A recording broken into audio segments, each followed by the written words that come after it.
Tamil Nadu assembly ఎన్నికల్లో సీట్ల సర్దుబాటుపై BJP AIADMK పార్టీల మధ్య చర్చలు కొలిక్కొచ్చాయి. 56 సీట్లు కావాలని అమిత్ షా అన్నాడీఎంకే నేతల్ని అడిగారు. మరొకవైపు డీఎంకే కూడా ఈ ఎన్నికల్లో గెలుపు కోసం వ్యూహాత్మకంగా పావులు కదుపుతోంది. రేషన్ కార్డుదారులకు 3,000 రూపాయల నగదుతో పాటు పొంగల్ గిఫ్ట్లు కూడా ఇచ్చారు deputy CM Udhayanidhi Stalin.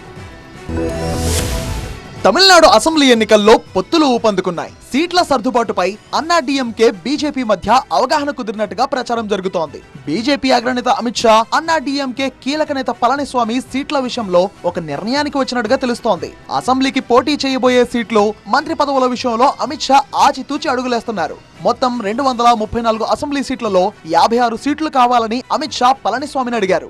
NDA కూటమి అధికారంలోకి వస్తే 3 కేబినెట్ మంత్రి పదవులు కూడా బీజేపీకి కావాలని అడిగారు. అలాగే పార్టీ తిరుగుబాటు నేతలు పన్నీర్ సెల్వం, దినకరన్ కు కూడా సీట్లు అడిగినట్టుగా తెలుస్తోంది. దీంతో పాటు ఎన్డీఏ కూటమిలోనే ఇతర పార్టీలకు సీట్లు కేటాయింపుపైన చర్చించారు. అయితే బీజేపీకి ఎక్కువ సీట్లు ఇచ్చే విషయంలో పళనిస్వామి 1-2 సార్లు ఆలోచిస్తున్నారు.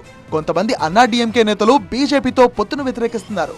మరోవైపు ఎన్డీఏ కూటమిలోకి నటుడు విజయ్ స్థాపించిన టీవీకే కూడా చేరే అవకాశం ఉందనే ఇంకో ప్రచారం కూడా జరుగుతోంది. వచ్చే వేసవిలో జరగనున్న అసెంబ్లీ ఎన్నికల నాటికి ఏ పార్టీ ఎవరితో పొత్తు పెట్టుకుంటుందో తెలుస్తోంది.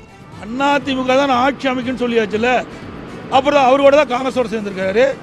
காங்கிரஸ் அவரும் எந்தெந்த காலத்தில் திமுக இருக்கின்ற பொழுது அப்போ என்ன இந்திய எதிர்ப்பு போராட்டம் நடந்தது, எமர்ஜென்சி வந்து விசா சட்டம் வந்தது, அவரெல்லாம் அரெஸ்ட் பண்ணாங்க அப்படின்னு ஒவ்வொரு முறையும் சொல்லிட்டு இருக்காரு.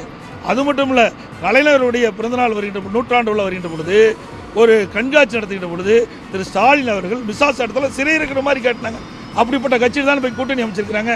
கூட்டணி என்பது அவ்வப்போது எல்லா கட்சிகளும் அமைச்சிட்டு இருக்குது. இந்த கட்சி அந்த கட்சின்னு இல்லை. మరోవైపు అసెంబ్లీ ఎన్నికల్లో గెలుపు కోసం వ్యూహాత్మకంగా పావులు కదుపుతోంది డీఎంకే సర్కార్. చెన్నైలో రేషన్ కార్డుదారులకు పొంగల్ బహుమతులను పంపిణీ చేశారు deputy CM Udhayanidhi Stalin. Ration కార్డుదారులకు 3,000 రూపాయల నగదుతో పాటు కేజీ బియ్యం, కేజీ చక్కెర, కొత్త దుస్తులు పంపిణీ చేశారు. తమ ప్రభుత్వం సంక్షేమానికి కట్టుబడి ఉందన్నారు ఉదయనిధి స్టాలిన్. పేదలకు పండుగ వేళ ఆర్థిక సాయంతో పాటు నిత్యావసర వస్తువులను పంపిణీ చేస్తున్నట్టుగా చెప్పారు.